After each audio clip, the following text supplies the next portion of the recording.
Hello everyone, welcome back to home schooling. Last video में हमने discuss किया था कि अकाउंटिंग की मीनिंग क्या है, अकाउंटिंग की डेफिनेशन डिस्कस की थी। इस वीडियो में हम डिस्कस करेंगे ऑब्जेक्टिव्स ऑफ अकाउंटिंग, कि अकाउंटिंग किस लिए की जाती है, ऑब्जेक्टिव क्या है अकाउंटिंग के। तो पहला ऑब्जेक्टिव है टू कीप सिस्टमैटिक रिकॉर्ड। तो अकाउंटिंग बेसिकली इसलिए की जाती है कि कोई भी बिजनेस या कोई भी कंपनी के जो फाइनेंशियल ट्रांजैक्शंस हैं, जो मनी से रिलेटेड ट्रांजैक्शंस हैं, या वो ट्रांजैक्शन जिनको मनी के टर्म्स में आप मतलब एक्सप्रेस किया जा सकता है, पैसे से रिलेटेड जितने भी लेन देन हैं, बेसिकली उनको प्रॉपरली रिकॉर्ड करना, उनको एक सिस्टमैटिक में रिकॉर्ड करना अकाउंटिंग का सबसे पहला ऑब्जेक्टिव है। ठीक है, क्योंकि रोज डेली बेसिस पे बिजनेस में ट्रांजैक्शन होते हैं और बिजनेस ओनर या जो भी मैनेजर है उसके लिए ये नियरली इम्पॉसिबल है कि वो सारे ट्रांजैक्शंस याद रख सके कि किसको कितने पैसे देने हैं, किससे कितने पैसे लेने हैं।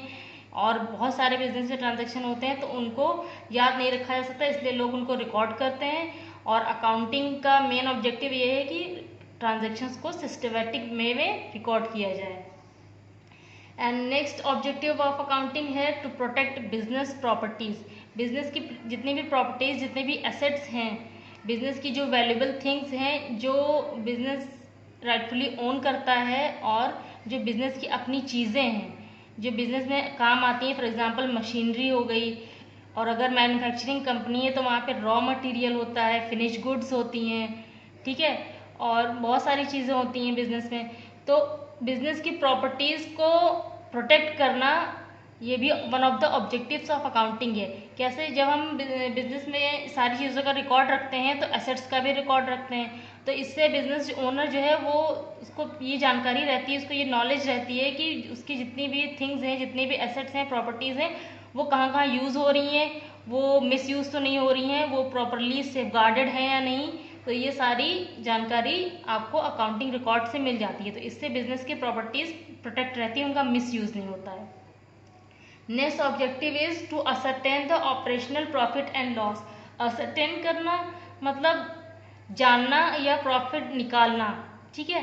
तो बिजनेस का एक ये भी जो बिजनेस में हम प्रॉफिट या लॉस अर्न करते हैं, ठीक है, तो अकाउंटिंग का एक ये भी ऑब्जेक्टिव है कि किसी पर्टिकुलर ईयर में बिजनेस को लॉस हुआ है या प्रॉफिट हुआ है, वो पता लगाना भी बिजनेस का एक बहुत इम्पॉर्टेंट ये एक हिस्सा है कि हमें अपनी प्रॉफिट और लॉस के बारे में सारी इन्फॉर्मेशन रहे, और वो भी नेट प्रॉफिट की एग्जैक्ट प्रॉफिट कितना है, सारे एक्सपेंसेस माइनस करके सब कुछ, सारे खर्चे पूरे करने के बाद जो नेट प्रॉफिट है वो कितना है, तो वो हमें प्रॉफिट एंड लॉस अकाउंट से पता चलता है। ठीक है, तो ये फाइनेंशियल स्टेटमेंट हम अकाउंटिंग के अंडर में बनाते हैं, तो उससे हमें बिजनेस की और प्रॉफिट और लॉस के बारे में इंफॉर्मेशन मिलती है। ठीक है, next is to ascertain the financial position of the business. ठीक है, कि बिजनेस की किसी पर्टिकुलर ईयर में फाइनेंशियल पोजीशन क्या है, बिजनेस हमारा ग्रो कर रहा है या नहीं, अगर ग्रो कर रहा है तो कितनी स्पीड से ग्रो कर रहा है, बिजनेस के एसेट्स कितने हैं और लाइबिलिटीज कितनी, लाइबिलिटीज मतलब जिम्मेदारियां किसकी, मतलब कितने पैसे किसको देने हैं और कितने पैसे किससे लेने हैं। पैसे जो देने हैं वो हमारी लाइबिलिटी है, और जिससे पैसे मिलने हैं वो हमारे एसेट्स हो गए।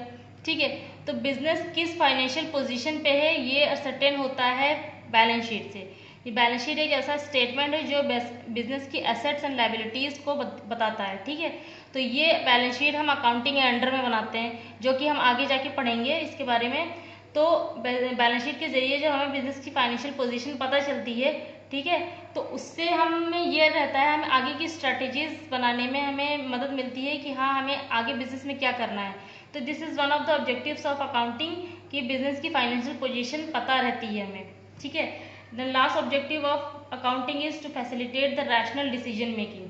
जितने भी फाइनेंशियल स्टेटमेंट्स आप अकाउंटिंग में बनाते हैं वो सारे फाइनेंशियल स्टेटमेंट टॉप मैनेजमेंट को हेल्प करते हैं डिसीजन मेकिंग में। बहुत सारी स्ट्रैटेजीज होती हैं, बहुत सारी डिसीजंस होते हैं जो कि टॉप मैनेजमेंट लेता है रिगार्डिंग बिजनेस।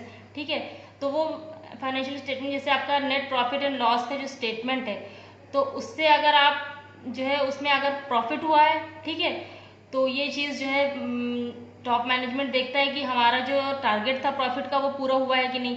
अगर लॉस हुआ है तो वो भी मैनेजमेंट देखता है कि लॉस हुआ है, क्यों हुआ है और इसके लिए हमें क्या करना चाहिए। तो ये सारे डिसीजन मेकिंग हमें अकाउंटिंग के जो स्टेटमेंट्स हैं उससे डिसीजन लेने में हेल्प मिलता है, और अकाउंटिंग के स्टेटमेंट्स हम अकाउंटिंग के अंडर में बनाते हैं। तो ये भी one of the objectives of accounting है कि हम मैनेजमेंट की डिसीजन मेकिंग में हेल्प मिलती है हमें फाइनेंशियल स्टेटमेंट्स के through. This is all for today. Hope आपको वीडियो पसंद आई होगी। Please like, share and subscribe. और नेक्स्ट वीडियो में विल डिस्कस अकाउंटिंग प्रिंसिपल्स और अकाउंटिंग स्टैंडर्ड्स। Thank you.